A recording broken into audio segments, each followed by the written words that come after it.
Hello and welcome to episode 39 of the CANAS podcast. Am I right? Yeah, I'm pretty sure we're 39. That's Yeah, nuts. okay. Also, as you can hear, Victor is not with me. He is somewhere else. But we're just recording through my phone his audio. So if he sounds funny, it's because of that. um, We'll figure something we'll out. figure Don't worry. something out, yeah. It's gonna work. We're Don't gonna worry. make his audio a lot better. But for today, you'll be getting this. Um, so we have quite a few things to talk about, right? We have President's Cup, right? Yeah, the Yeah, golf for very golf. much, yes. Yeah. We have some MLB news for Toronto, which is very good news. And then we also have some NHL to talk about. We're not going to talk about the preseason because we're going to probably talk about it in like a whole recap near the end of the preseason, so we can just bunch it together there. But we'll talk about some pros and cons the Canadian teams have, and like what we think they should do to be able to make the playoffs, kind of thing. But yeah, why don't you start us off with the President's Cup? So, President's Cup, we had two Canadians represented, Mr. Taylor Pendrith and Senior Corey Connors. Unfortunately, Connors lost every single one of his matches. And Pendrith, I don't think he lost all. I think he won one or two, but Team US won, as was expected. Really, Yeah. that's a very good US team, even with like half their guys going to the Live Tour. Yeah, that is pretty sick that the States were still able to win even without their best players. That being said, though, Team World were missing some of their best players too, right? Like That is true Louis too, yeah. Oosthuizen, for example. Cam Smith. That's a big name. That's a big one, yeah. It's unfortunate that we couldn't use like some European, like Rory McIlroy could have been huge. He's had such a dominant year. Why wasn't he in the? I don't think I saw him in there though. Why wasn't he in the President's Cup? Well, because it's Team World. The Ryder Cup is where Rory plays, and Team Europe. So they have two different tournaments that way. Oh, okay, so he's part of just like one team for that tournament thing. Exactly. Oh, okay. Yeah. The U.S. plays every year. 1 year it's World, and 1 year it's Europe. Oh, okay. That makes sense then. Okay. But yeah, so like you said, the States just dominated. Yeah, it honestly wasn't even really close.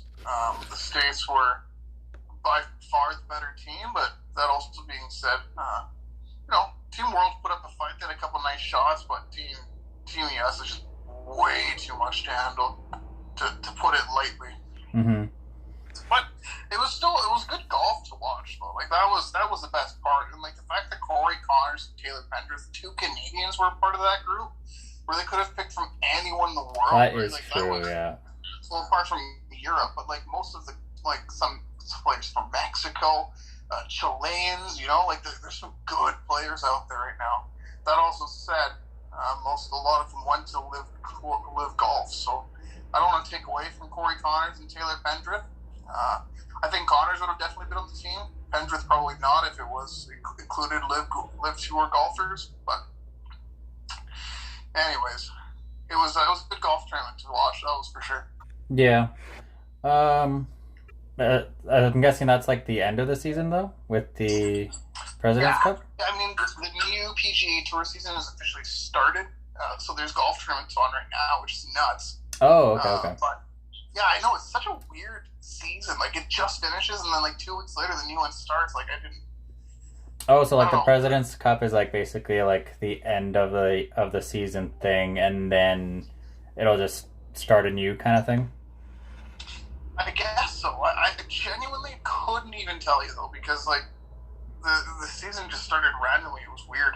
I don't know. I don't really start paying attention until like probably January. Like halfway through the season. Yeah, because it's like I don't know.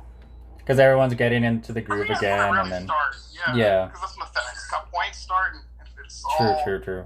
Yeah, it all gets in there. But anyways, that's all I really got for golf, though. To be honest with you, like there's not too much else about golf. Like Canadians are still like Pendrith Connors have their PGA Tour cards. Mackenzie Hughes, I'm pretty sure, does too. So you'll be seeing the three of them in tournaments all the time, which will be nice. And I'm hoping that, one of the Canadians wins the tournament this year. I think it's doable. I think Connor just needs to figure out his putting a little bit more. Just play more consistently all around kind of thing. Consistent, yeah. Yeah. We've had a couple really close calls this year, though. Like, That's Hughes true, almost won yes. tournaments. Pendrith almost won a tournament. We had another young kid, Samuelson, something like that. He was like in the running for the Masters for a long time too. Yeah, I remember that. Yeah. So, I don't know if I'd make the bold prediction that a Canadian will win this year, but I definitely think there's a good chance that that a Canadian will win. Yeah, we'll see. in a couple weeks. Next year's bold predictions. Yeah, in a couple of weeks we'll probably do our next year's like bold prediction like we did this time around. Yeah. So stay tuned for Well, that. we have to finish. I think the baseball season needs to finish. Actually, the World Cup needs to be done because that's where my predictions came to an end. True. We'll just wait till January then. Late 2023. Yeah. Okay. Which I guess is a pretty decent segue. Like let's because like I think hockey's going to take up the biggest chunk of our conversation today. Hey? Oh yeah. Like especially if we're talking about the highs and lows of each team, or like the strengths and the weaknesses maybe that we can talk about. Yeah. Like whatever we want to talk. So you want to start out east and then work our way out west? And we're not going to talk about a Canadian team in a different sport making the playoffs? The Toronto Blue Jays? Yeah. Good Lord. I watched their game today. Like, oh my gosh.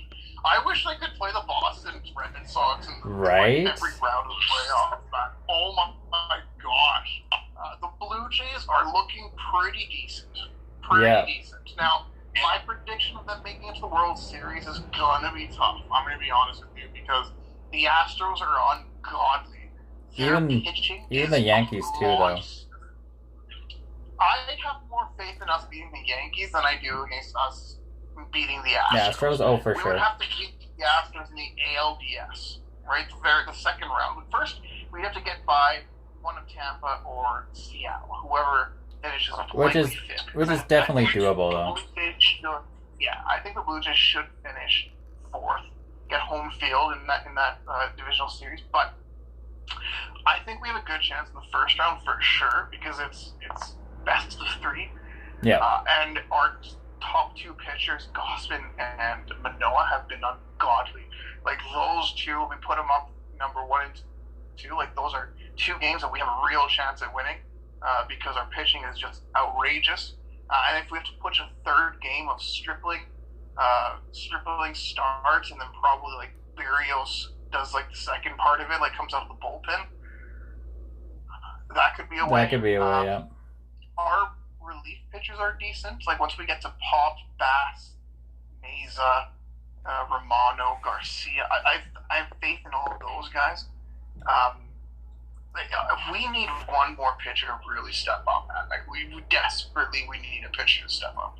Because now everyone's starting to play like really, really well, like down the stretch, and it's just like you said, we just need the pitching. Just at least one pitcher to step up, and then we should be decently fine, to be honest. Right. Like here's the thing, though. It's like we have 3 legitimate starting pitchers that are going to give us at least 6 solid innings. Oh, Noah, totally. Gausman, and Stripling have been so consistent this year.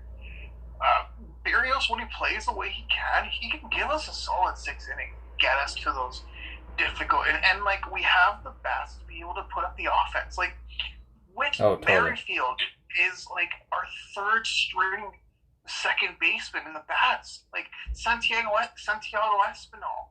Like these guys are all like in the road. Kevin Biggio is playing great offense right now. The downfall for the Jays is going to be the pitching, and it's going to be the defense. Specifically, Bo Bichette's shortstop. If he played adequate defense during the playoffs, his hitting has been unreal this last month. Like he's the best player in the entire MLB in the month of September. Not even close.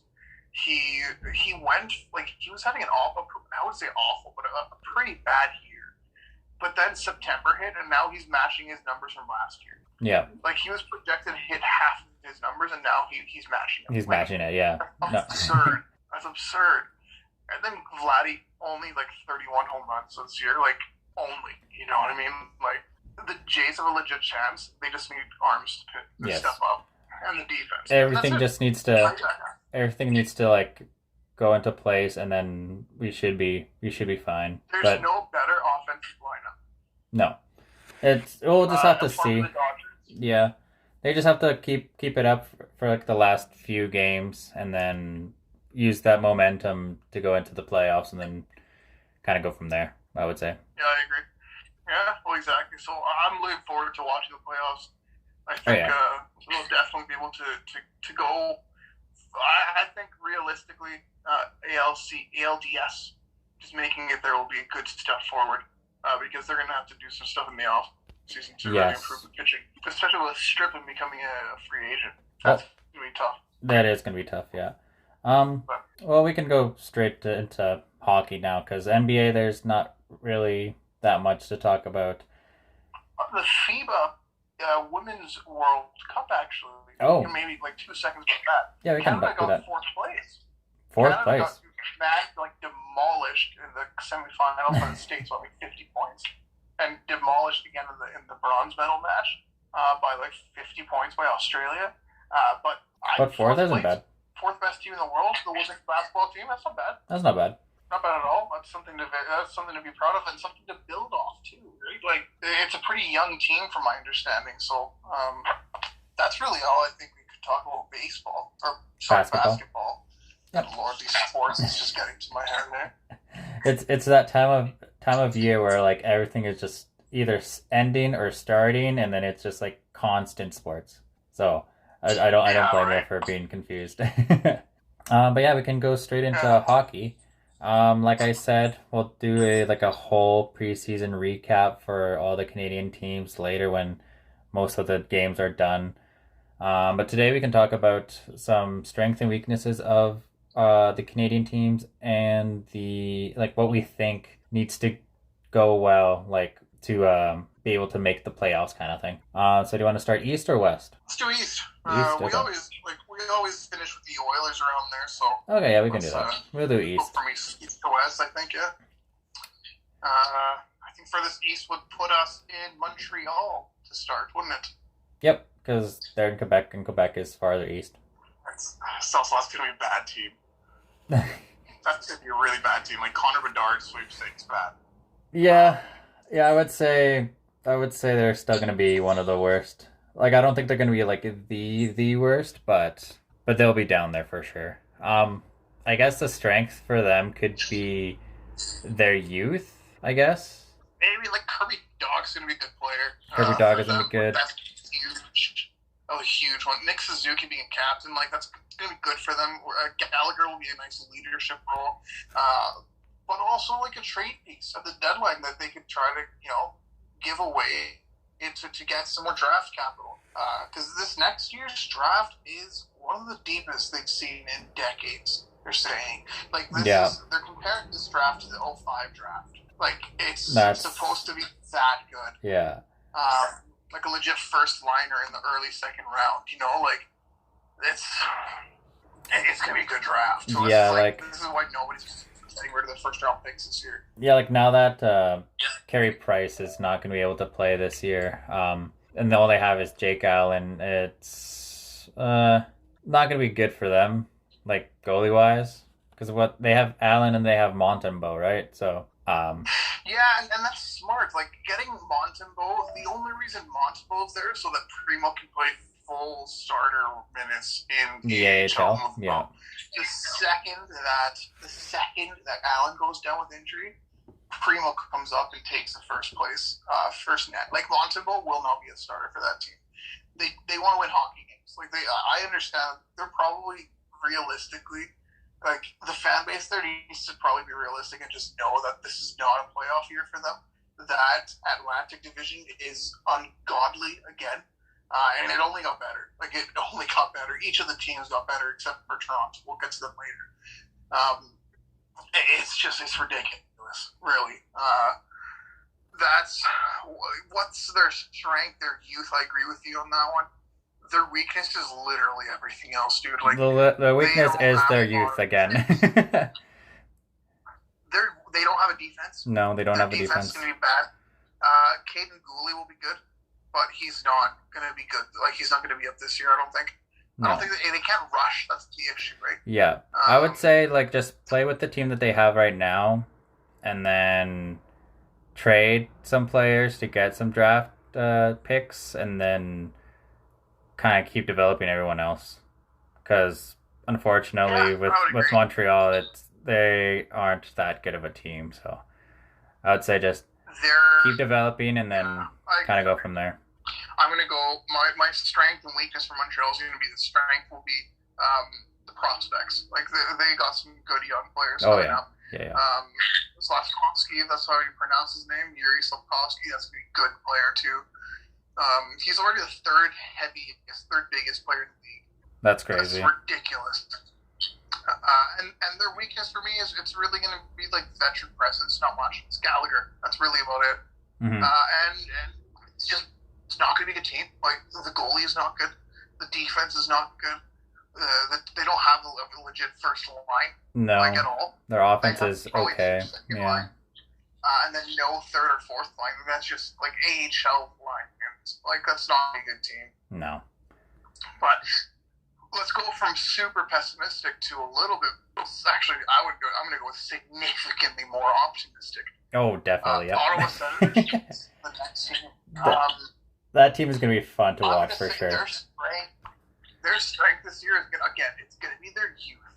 That is a very good young team, man. Like Stutzla is gonna be unreal. And then you got the Norris, you got Kachuk, and then you bring in the veterans and Giroux. And Giroux, yeah. That's just gonna be such a fun team to watch, man. That's gonna Talbot. And then solid goaltending with Talbot and Forsberg, yeah. Very strong. Yeah. Yeah, very strong. So I think their strength is definitely going to be their youth. The forward group is good, and the goalies are good. For me, their weakness is their defense. Yep. Now, Chabot is a god. All right, Chabot is the number one defenseman already in the league. Their right side is so weak. Their left side is stronger, but the right side is very weak. So they need Sanderson to step up and fill out a spot up there. But like when you have Zub in your top four, like come on, man, that's also not the worst defense in Canada of the Canadian teams. So it's actually not even close to the worst defense amongst the Canadian teams. Oh, yeah. No, like my strength and weaknesses are basically the same. But yeah, I totally agree with you. Like if they can get at least like one or two more like good defensemen, they should be all right, to be honest. I think so. I think like now, I don't think they're a playoff team yet, solely because of how good Tampa Bay is. Florida got a little worse, but they're still a good team. Toronto got worse, but they're still a good team. Boston, perennial contender. That's still a good team. I think they'll be the fifth best team in the Atlantic this year. Now, if that gets them in the playoffs, I don't know. Because the Metro is also very strong. Oh, definitely. Yeah. Pittsburgh's going to be good again.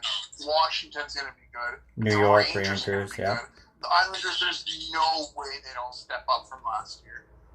Carolina Hurricanes are a good team like that. The East is very strong. And the Atlantic divisions are very... they probably have the two worst teams of the Eastern Conference, in Montreal and Buffalo. But even then, Buffalo got better. And then Detroit is definitely improving too, so... Detroit too, I completely forgot about them. So the Eastern Conference is much stronger. The West is very weak. In comparison, Our bottom similar teams are awful. But, that's why I think Montreal's going to have a tough time. Like, they're going to play 2/3 of their schedule against the East this year. That's going to be tough. That's going to be tough. I guess moving along to Toronto. Like you said, they got a little bit worse, but they're still a really, really strong team. So strength is definitely just having Matthews there and Marner. Just they're big players. Just if they do what they do, like in the past few seasons, they'll be fine. Defense is still pretty decent, so that's not really a weakness. Their weakness, I would say, is probably the consistency of their goaltending. Because Matt Murray is pretty good, Samsonov is pretty good, but they can also like not play well at times. So I think we would have to wait and see how consistent those two play, and if they can play consistently well, Toronto should be fine making the playoffs. Yeah. I think if Toronto has to make the playoffs this year, Toronto's a good enough team. I agree with the strength is their offense, man. There are very few teams in the NHL who you can even compare to like their top 9. Oh, definitely. Very few. I think they're amongst the top 3 in offensive talent amongst their top 9. We're not going to sugarcoat it. That's a good forward group. The defense, I think, is good. However, if they start getting injuries, then there'll be a problem. Yeah, that's a big problem. They don't have much depth back there, and I think that's going to bring me over to my weakness of that team would be the depth. That's a good one. Yeah, especially on the back end and especially in the goaltending. Mm-hmm. If Murray and Samsonov don't play the way that they can, or either of them get injured or both, Toronto's done. Like they don't have a goalie. A third stringer, which I mean, again, Victor asinine argument because like how many teams actually have a third stringer? I get that, but for me, the goaltending is a very big question mark. If they play the way they can, God, that's going to be a good team. Oh yeah. If they play the way that we know they have, that they're still a playoff team. Zero question in my mind that they make the playoffs. None. Now, will they get past the first round? I don't know. Yeah. But that's a playoff team, and that's a good team. It's a team to make the playoffs, but then pass in the first round, they have to get over their demons and stuff. So I'm going to tell you what: if they make it past the first round, they're at least making it to the conference final. Like at least, it's either first round out or conference final for Toronto. Like I genuinely don't think there's any other. There's no other way. Like once they get past the first demons of that's gonna be a team that can compete for the cup. It's gonna be tough though with Tampa and Florida, I guess, but more Tampa than anyone. But like realistically, the first round, you're gonna probably have to beat. Will probably be Florida. They'll have to beat. I think Toronto and Florida finish 2-3. I can see that. Yep. We'll see. We'll see. But yeah, their strength is definitely their offense. Their weakness for me is definitely the depth on the defense and the goaltending. And I wouldn't even call it a weakness because if Murray and Samsonov play like how they can, a 9-15 save percentage, that's it. That's all you need. Yep. That's gonna be a good team. That's gonna be good enough to tandem for sure. And I guess we're on to Winnipeg, right? I guess they're the furthest east of the West team, so so we'll just start with Winnipeg. Winnipeg's gonna be an interesting team, man. Like they have a world class goalie. Connor Hellebuck is world class. For me, top 5 goalie in the league right now for sure. Yep. Their offense is quite good. Like they got a little bit worse by losing a few key players like Copp, but that's like a third line. Like their third line got taken away from him pretty much. But the top 6 is really strong. Top 6 is definitely super strong, yeah. Wheelers, Connor. Oh, man. Get Connor. Perfetti's going to be a good hockey player. So, for me, their strength is their offense, and their weakness, the strength of the offense and goaltending, their weaknesses is that defense, man. That is not an NHL defense. That is a very difficult defense to watch. They only have 2 legit NHL defensemen in Pionk and Morrissey, but then other than that, it's kind of a steep hill down. I would even argue that Pionk and Morrissey are top 4 defensemen for sure.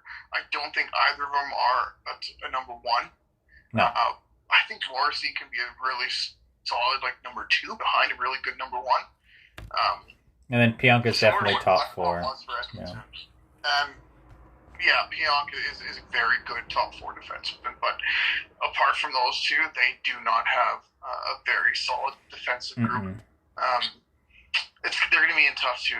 Central's good, Yeah. good Central division. You're gonna have to get through Nashville, Minnesota, St. Louis, St. Louis, Colorado.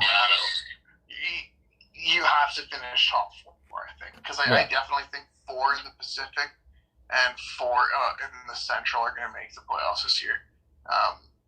So Winnipeg needs to beat one of them, and I don't think they're better than Nashville. Definitely don't think they're better than Colorado, and I don't think they're better than St. Louis. Like, I think it's going to be them and Minnesota fighting with each other. But it's also because Minnesota has like 15 million in dead cap, 15 to 20 million in dead cap. But with that 15 to like 20 million, they basically brought back their whole team except for Fiala, basically. Yeah. So they're still going to be a really good team. It's just the offense that they're missing with Fiala will be noticeable. But and for me, it really depends on how Flower does this season too. That's true. They have Fleury for the whole season now instead of half. So I guess we'll see with Winnipeg. Yeah, like you said, it's just going to be really, really tough, especially with those four in the Central. Plus, how LA improved from like last year. Like if they keep it up, then they'll definitely be a team to look out for. And even Vancouver, I can say, improved.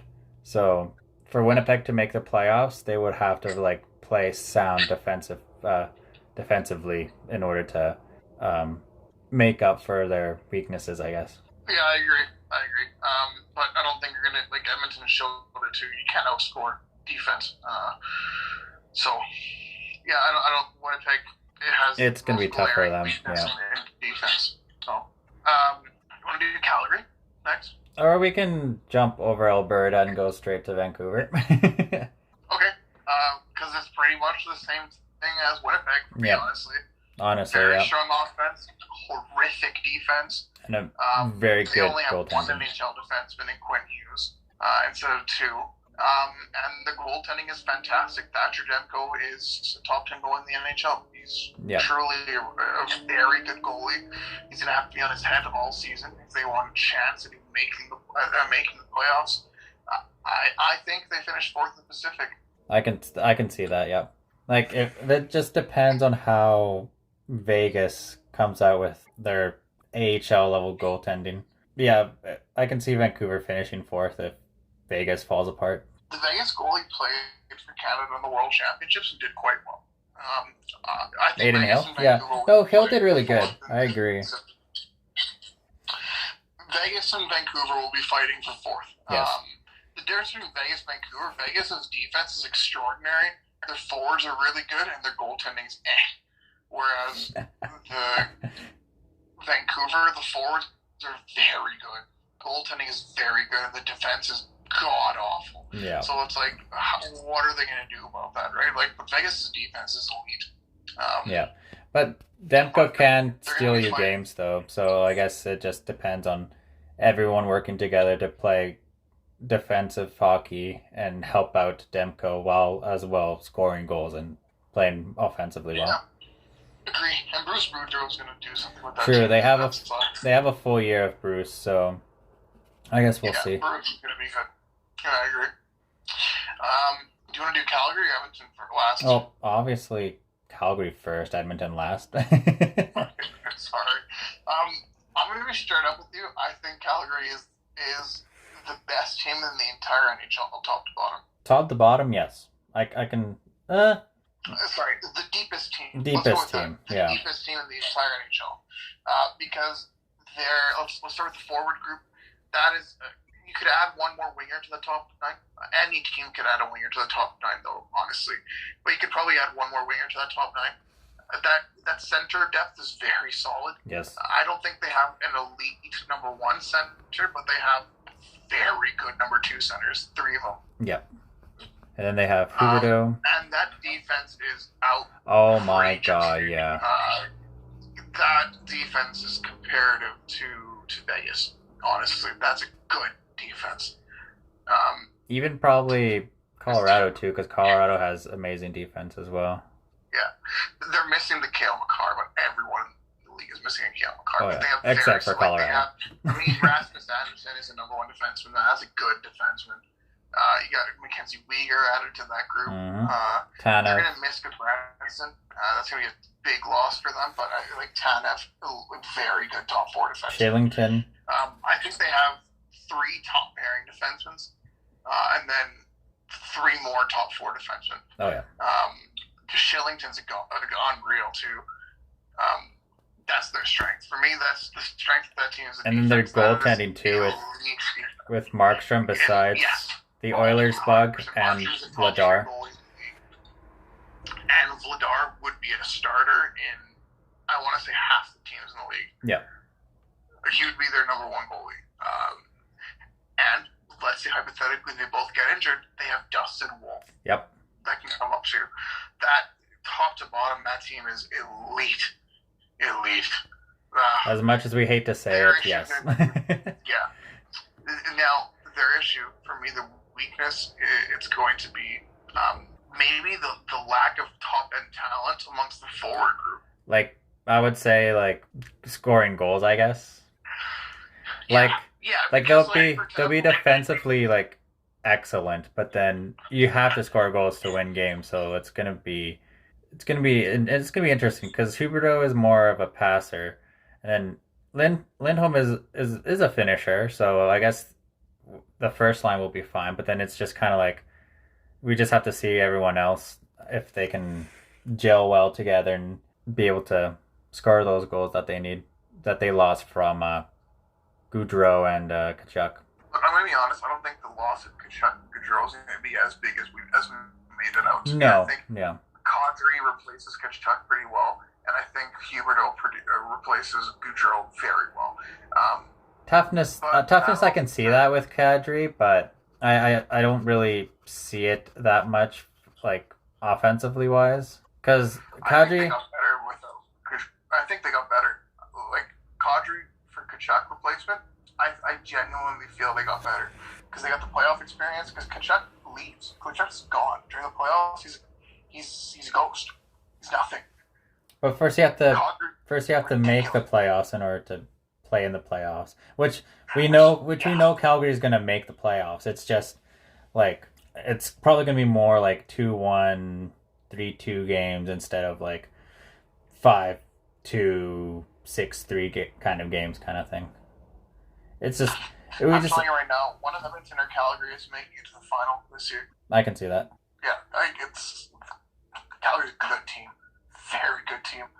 But yeah, that's going to be for me their weakness is the lack of elite offensive top end talent in the offense group. Yeah. Because if Huberdeau goes down, if Lindholm goes down, if Kadri, if any one of those guys go down, even just one of them, that's going to be tough. That's going to be tough. Yes, I definitely agree with that for sure. I guess last but not least, we'll go to Edmonton. This is, in my lifetime, by far the strongest Oilers team we've ever seen. Our strength is the fact that we have 2 of the top 3 players in the world. 2 of the top 5 if you want to be really critical, but 2 of the top two of the best players in the world. Oh, definitely. And McDavid and Seibo.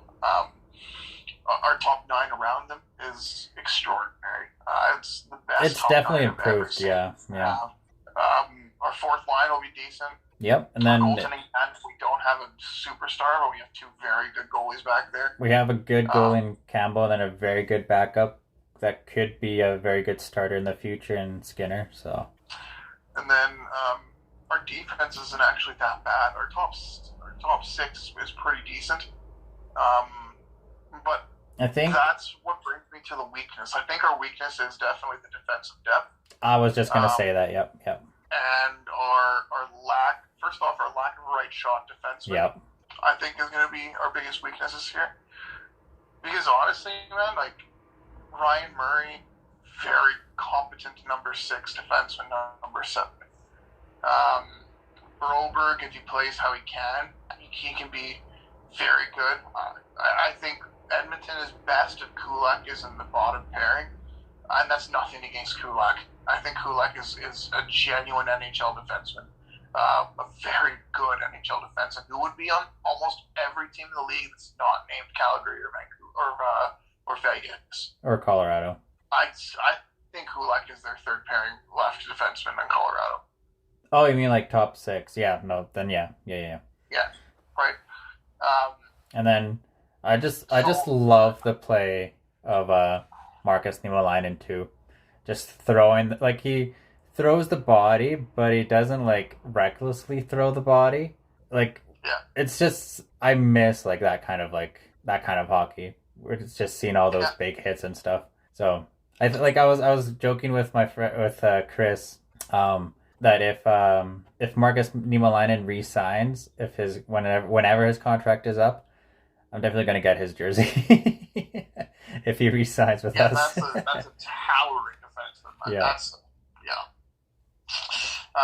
so the Oilers, the weakness is the defensive depth. Defense depth. And a genuine Nurse for me is a number one defenseman. We don't have a number 2. We don't have a second top pairing defenseman. I think we have a few very good top 4 defensemen, but we don't have a legit top pairing defenseman. Like Ceci played really well last year, but I don't know if he's going to be able to do it all this year.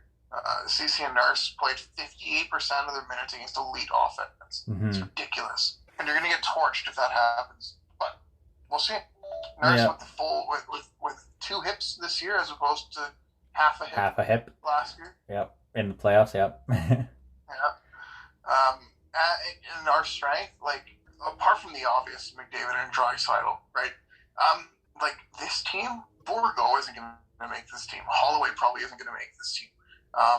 Although he is playing really well in the preseason right now, so you'll never know. But that's the point I'm trying to get across. This is a good offensive unit with the depth.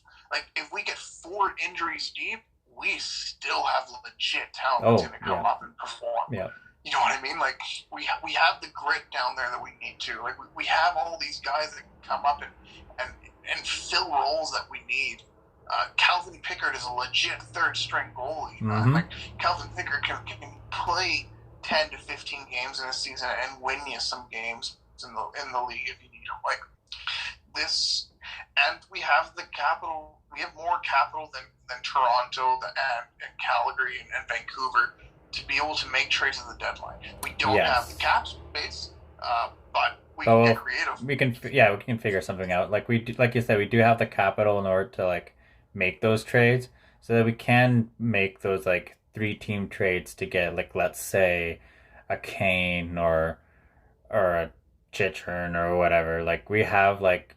We have the pieces to give up in order to get those trades in order to bring down the cap and then it'll fit whatever space we have left, kind of thing. Edmonton is. I'm going to make a hot take right now. Probably a little biased to take, but Edmonton is as good as Colorado was at the beginning of last season. Yep. Colorado brought in Josh Manson and a couple of guys on offense and became unstoppable. Edmonton brings in Patty Kane and Jacob Chychrun at the deadline this year. Edmonton wins the cup. There's no question. Mm-hmm. That's just ridiculous. But they're 2 pieces away, and Holland said he's going to go all in, so I believe, man. This is the first year I genuinely believe that we can win the cup. This is the most excited I've ever been for an NHL season. Yep. No, definitely. I am definitely excited to watch the Oilers this season for sure. What infuriates me, though, is that we only have 3 Battle of Albertas this year. Because I don't know what they're doing. Calgary are 2 of the top 3 players, or 2 of the top 3 teams in the league this year. Enough that we might be fighting each other for the President's Trophy. Just genuinely. Because we're in a weaker Pacific division. We're going to be feeding off of the Arizonas, the Chicagos. We're going to play them more times than we play out the East.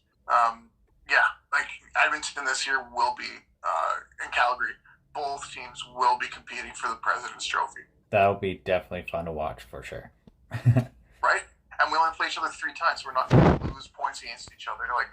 My prediction is that Edmonton and Calgary finish 112 and 108 points.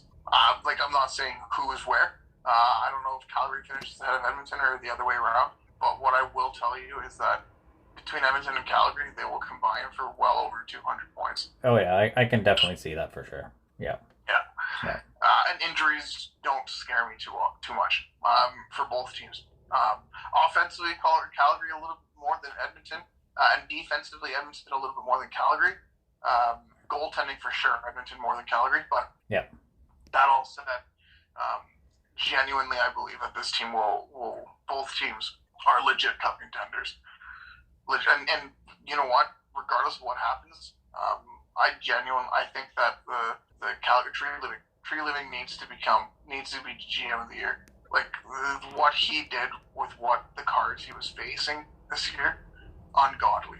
Yeah, but how he was able to spin losing Kachuk but getting 2 players and I believe a draft pick and a prospect.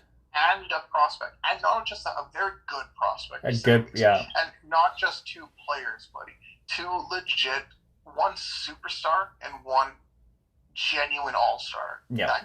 That likely is a superstar. Like, that, for me, is the most lopsided trade that we've seen in decades. Like, in so long.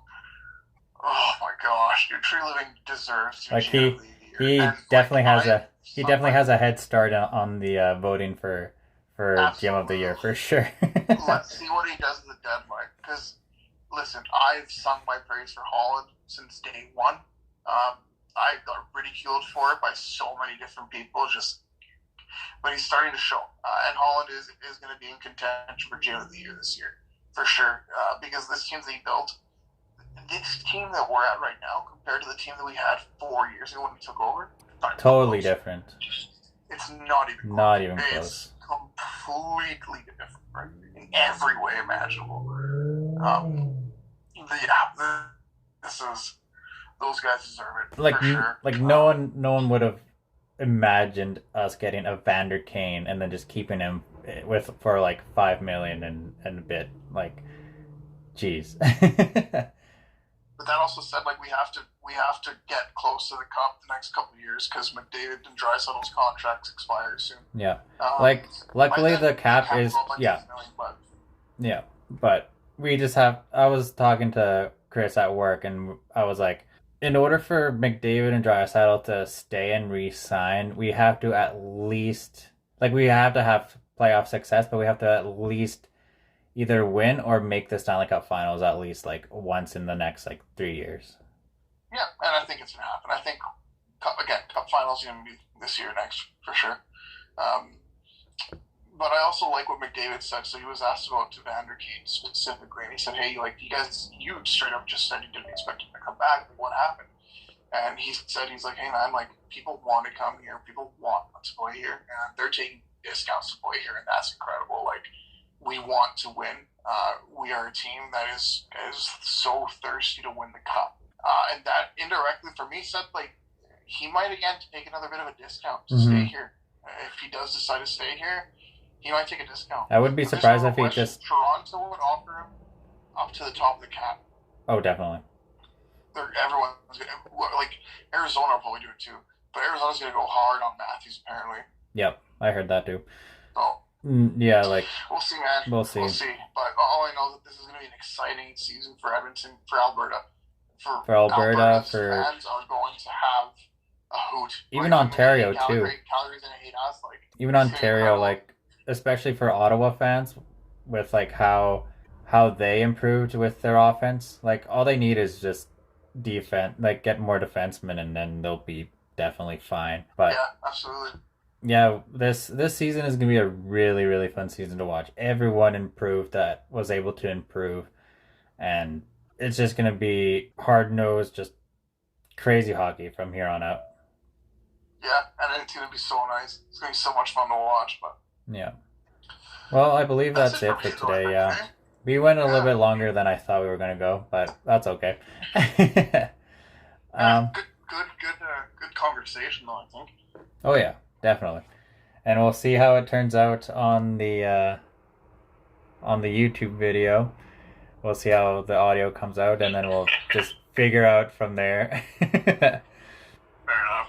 But thank you everyone for listening. Don't forget to like and subscribe, and Wait, soon we'll have an intro that's not Victor's jingle, and we'll be You've probably been saying going. that for what, I four know, months I now, know. I Hexler? I'm trying to get the money to like find someone to do the intro because I don't want that Canada jingle. podcast. No. Not sports. Canadian sports. Have a good night, everybody. Thank you for listening, everybody.